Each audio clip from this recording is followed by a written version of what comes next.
Hello दोस्तों, आप लोग कैसे हैं। आप लोग का हमारे यूट्यूब चैनल एजुकेशन प्लेटफॉर्म पर स्वागत है। मैं आज आप लोगों के लिए कुछ क्लास 10th के महत्वपूर्ण ऑब्जेक्टिव क्वेश्चन लेकर आए हैं जो बायोलॉजी से है, और मैं आप लोगों के लिए चैप्टर वाइज ऑब्जेक्टिव कर रहा हूं, तो जो कि आपके एग्ज़ाम के व्यू से बहुत ही इम्पोर्टेंट है। तो चलिए हम लोग आज का सेशन स्टार्ट करते हैं। क्या है हमारा, तो चलिए 11 नंबर का क्वेश्चन देखिएगा। और पार्ट 1 में पहले इस चैप्टर का जैव प्रक्रम का पार्ट 1 डाल चुका हूं, तो अब ये पार्ट 2 है आपका। तो चलिए देखिए क्या है पहला क्वेश्चन, मतलब 11 नंबर का क्वेश्चन जो है आपका कि प्रकाश संश्लेषण की दर निम्न में से किन कारकों पर निर्भर करती है। प्रकाश संश्लेषण की दर निम्न में से किन कारकों पर निर्भर करती है। प्रकाश के गुण पर, प्रकाश की मात्रा पर, ऑप्शन सी ए और बी दोनों पर, या इनमें से कोई नहीं, इनमें से कोई नहीं। तो चलिए देखिए क्या सभी है। तो आप देख सकते हो कि प्रकाश संश्लेषण की जो मात्रा है वह प्रकाश के गुण पर भी निर्भर करता है और प्रकाश की मात्रा पर भी निर्भर करता है। तो आप याद रखोगे, जैसे आपको पता है कि प्रकाश संश्लेषण की क्रिया जो है लाल रंग के प्रकाश में सबसे ज़्यादा होती है, तो आप याद रख सकते हैं। तो चलिए देखिए क्या हो जाएगा। इसका आंसर हो जाएगा आपका सी नंबर का, इसका आंसर हो जाएगा, आप याद रखोगे निश्चित तौर पर। चलिए देखिए, करेक्ट। क्लोरोफिल यानी कि पर्णहरित का रंग कैसा होता है। तो जो पर्णहरित है वो आपका क्या है, हरे रंग का पिगमेंट है, रंग है ना, वर्णक है। तो आप याद रखोगे। तो ऑप्शन में आपका है काला है, पीला है, नीला है, हरा है। तो क्या हो जाएगा इसका, हरा।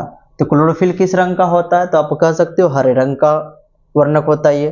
करेक्ट। गोबर छत्ता, गोबर छत्ता मशरूम को ही हम लोग मशरूम भी कहते हैं। तो ये जो है गोबर छत्ता आपका क्या है, एक तरह का मृत जीवी है। क्या है ये, मृत जीवी है। आप इसको याद रख सकते हैं।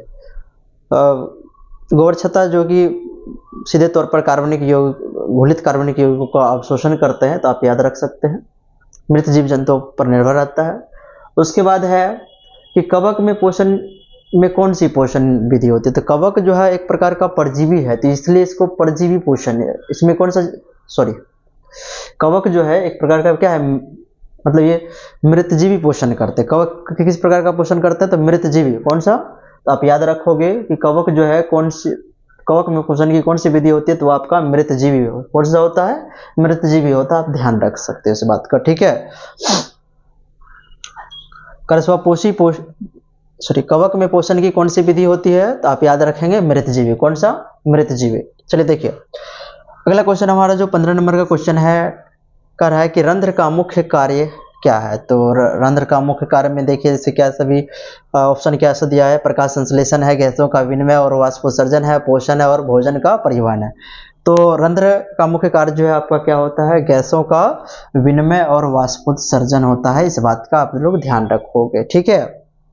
गैसों का विनिमय मतलब गैसों का आदान प्रदान है ना, रंध्र द्वारा ही होता है। और आपको पता है कि जो रंध्र होते हैं वह गार्ड सेल से घिरे हुए रहते हैं, ठीक है, आप याद रख सकते हैं। चलिए देखिए क्या है अगला हमारा जो क्वेश्चन है 16 नंबर का, कार्य प्रकाश संश्लेषण की अभिक्रिया की प्रकाश संश्लेषण की प्रकाश अभिक्रिया होती है। तो ये आप लोग याद रखोगे कहाँ होती है, तो ग्राना में। कहाँ पर होती है, क्लोरोप्लास्ट। देखिए प्रकाश संश्लेषण की क्रिया जो है क्लोरोप्लास्ट में ही संपन्न होती है, और क्लोरोप्लास्ट में ही संपन्न होती है। यानी कि दो तरह से प्रकाश संश्लेषण की अभिक्रिया जो है, दो प्रकार की अभिक्रिया हो जाती है। प्रकाश संश्लेषण दो चरणों में संपन्न होती है, एक प्रकाशिक अभिक्रिया और एक अप्रकाशिक अभिक्रिया द्वारा। तो प्रकाश संश्लेषण में क्या होता है, याद रखेंगे, प्रकाश संश्लेषण की प्रकाश अभिक्रिया होती है तो क्लोरोप्लास्ट के ग्राना में, जबकि अप्रकाशिक अभिक्रिया जो होती है वो आपका क्लोरोप्लास्ट के स्ट्रोमा में होती है। क्लोरोप्लास्ट को ही हम लोग क्या कहते हैं, हरित लवक कहते हैं। क्या कहते हैं इसी को, क्लोरोप्लास्ट को ही हम लोग हरित लवक कहते हैं। क्या कहते हैं दोस्तों, हरित लवक, है ना। तो आप याद रख सकते हैं क्लोरोप्लास्ट को ही क्या कहते हैं, हरित लवक कहते हैं, ठीक है। जैसे कि आपको पता है कि क्लोरोप्लास्ट को क्या कहा जाता है, प्रकाश संश्लेषी अंगक कहा जाता है। आप याद रख सकते हैं। चलिए अगला देखते हैं हमारा क्वेश्चन क्या है कि रंध्र मुख्यतः पाए जाते हैं, कहाँ पाए जाते हैं। तो रंध्र आपको पता है कि पत्तियों पर पाया जाता है। कहाँ पाया जाता है, पत्तियों पर पाया जाता है। अगर स्वपोषी पोषण होता है तो आप निश्चित तौर से याद रखोगे कि जो हरे पेड़ पौधे होते हैं उस पर क्या होता है, प्रकाश, ये जो है स्वपोषी पोषण करते हैं। कैसा पोषण करते हैं? स्वपोषी पोषण करते हैं, आप इस बात का ध्यान रखोगे, ठीक है।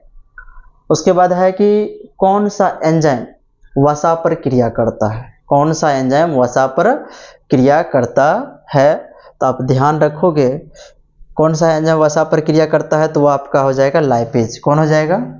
लाइपेज। लाइपेज क्या करता है? वसा को, वसा अम्ल और ग्लिसरॉल में तोड़ देता है, ठीक है। उसके बाद है कि जैसे पेप्सिन है, तो पेप्सिन क्या करता है? प्रोटीन को पेप्टोन में तोड़ देता है, आप इस बात का भी ध्यान रखोगे। कहता है कि प्रकाश संश्लेषण होता है तो वह कब होता है? तो दिन के समय में होता है, ठीक है। तो आपका ये जो कुछ महत्वपूर्ण ऑब्जेक्टिव है आप इसको याद रख सकते हो, है ना, कि प्रकाश संश्लेषण जो कि आपके लिए बहुत ही इंपॉर्टेंट है। तो क्वेश्चन, एक सब्जेक्टिव क्वेश्चन भी आपसे पूछा जाता है कि प्रकाश संश्लेषण क्या है, इसके लिए समीकरण दे। तो प्रकाश संश्लेषण आप अच्छी तरीके से याद रख लीजिएगा और उसके लिए जो समीकरण है वो तो बहुत इंपॉर्टेंट है आपका, वो आप अवश्य याद रखोगे। अगर हमारी वीडियो आप लोगों को अच्छी लग रही हो तो हमारे चैनल को सब्सक्राइब करें और हमारे चैनल को लाइक कमेंट और सब्सक्राइब अवश्य कर लें। तो चलिए, तो ये आपका पार्ट 2 था। 10 क्वेश्चन पार्ट 1 में करा चुका हूँ और ये आज कुछ 10 क्वेश्चन है। अगली वीडियो में मैं फिर आपके लिए 10 क्वेश्चन लेकर आऊँगा चैप्टर वाइज। जो महत्वपूर्ण ऑब्जेक्टिव बन रहे हैं वो मैं आप लोगों के सामने ला रहा हूँ। तो आप लोग इस वीडियो को अवश्य देख लें क्योंकि ये आपके एग्ज़ाम के व्यू से बहुत ही इम्पोर्टेंट है, ठीक है दोस्तों। चलिए, धन्यवाद।